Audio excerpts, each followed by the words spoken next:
Underwater cities, dream or future. Hello guys, I am your Haiper. In this video, I will tell you about underwater cities. Are they just a dream or the future? Imagine entire cities thriving beneath the waves, a testament to human ingenuity and our thirst for pushing the boundaries of what's possible. Let's dive into the science of underwater living. Let's go. You know, it's funny, right? We live in a world where technology is everywhere.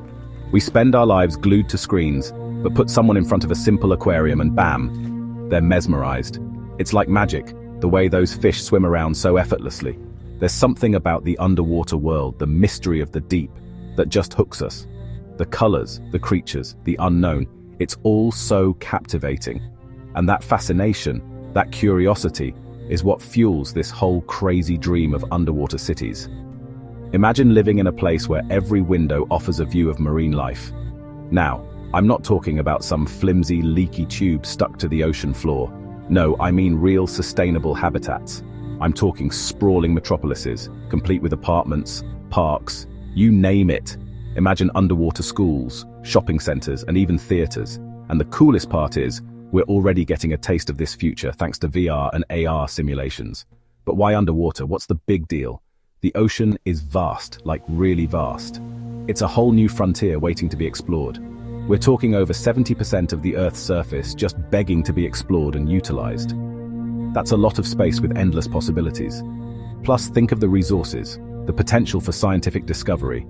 The ocean holds secrets that could benefit humanity in countless ways.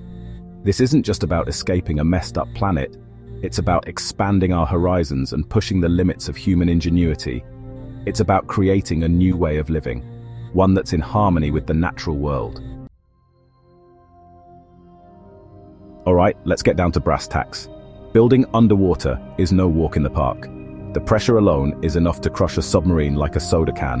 And don't even get me started on rust. But hey engineers, they love a good challenge, right?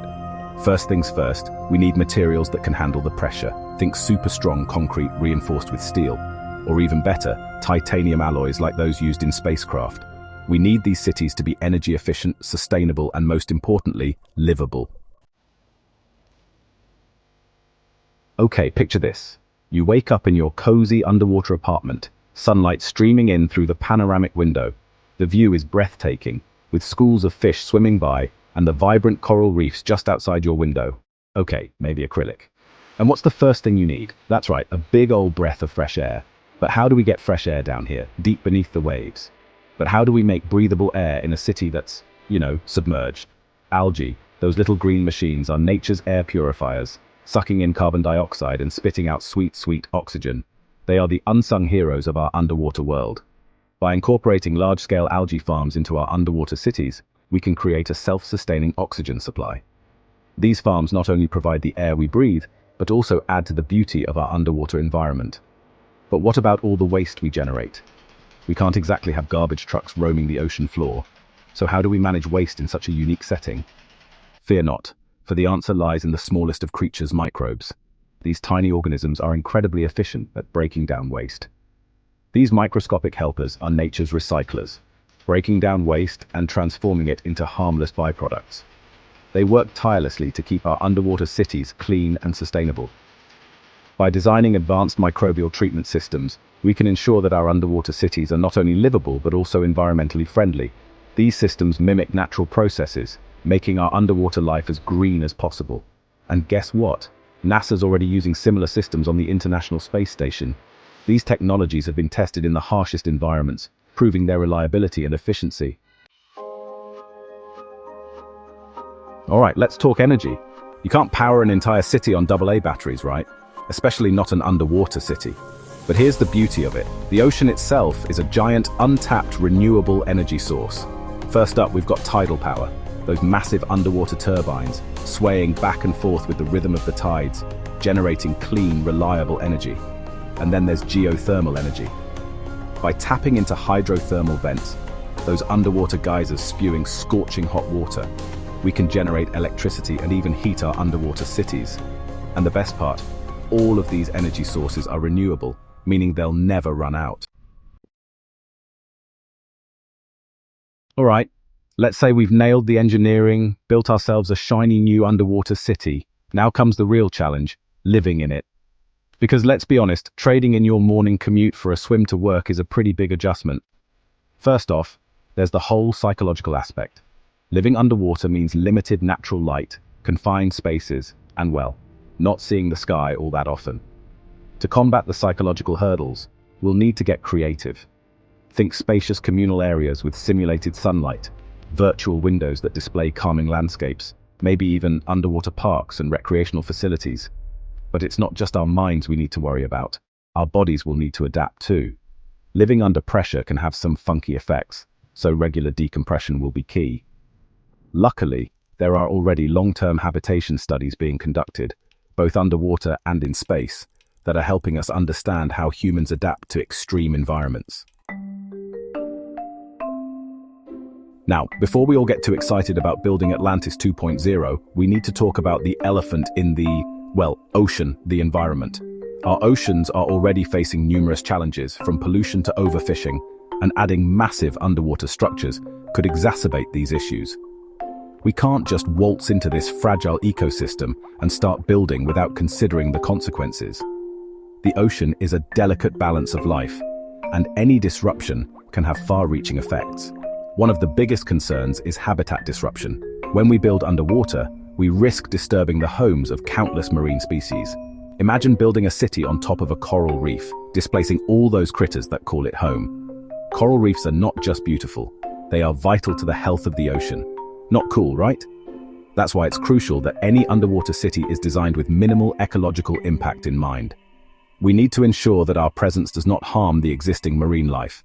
One solution is to actually incorporate artificial reefs into the city's structure. These reefs can help support marine life and even enhance biodiversity.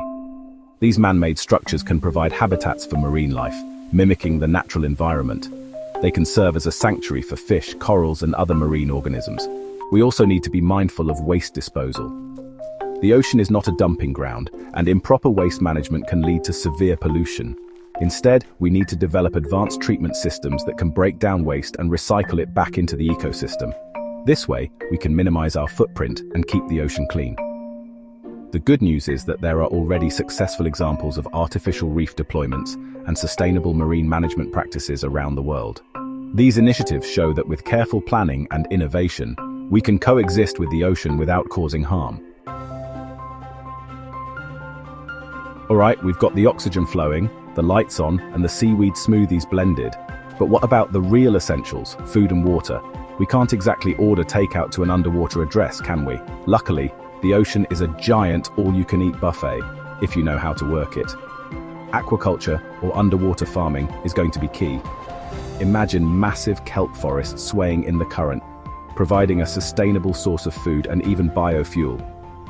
Hydroponic gardens, where plants are grown without soil, can thrive in an underwater environment, providing us with fresh fruits, vegetables, and even those coveted potatoes. But what about freshwater? Desalination, the process of removing salt from seawater, is our best bet. And the really cool part is, we can power these desalination plants using renewable energy sources like solar or wave power. It's only a matter of time before we crack the code on sustainable underwater agriculture. Alright, let's address the elephant in the room, or should I say the giant squid in the ocean, the cost. Building an underwater city isn't going to be cheap. We're talking massive upfront investments in research, engineering, and construction. But here's the thing. Think of it as an investment in the future. The technologies we develop to build and sustain an underwater city will have far-reaching applications. We're talking advancements in renewable energy, sustainable agriculture, and even medicine. Plus, let's not forget about the economic potential. Underwater cities could create entirely new industries, from tourism and recreation to resource extraction and scientific research. To make these cities a reality, we'll need a collaborative effort between governments, private companies, and research institutions. So, there you have it. We've explored the challenges, the possibilities, and the sheer audacity of building cities beneath the waves. Is it a crazy dream? Maybe. But is it an impossible dream? Absolutely not. The human spirit of exploration, our insatiable curiosity and drive to push the boundaries of what's possible, is what has led us to this point. Imagine a future where underwater cities are not just a figment of science fiction, but a tangible reality. A future where we coexist harmoniously with the ocean, unlocking its secrets and harnessing its power to create a more sustainable future for all. The possibilities are as vast and mysterious as the ocean itself. So, what do you think? Are underwater cities the future? Let me know in the comments below. And hey, if you ever find yourself strolling through the kelp forest of an underwater metropolis, be sure to say hi. Thanks for watching. Don't forget to like, share, and subscribe for more exciting content. Who knows what mind-blowing adventure we'll dive into next? Until then, keep exploring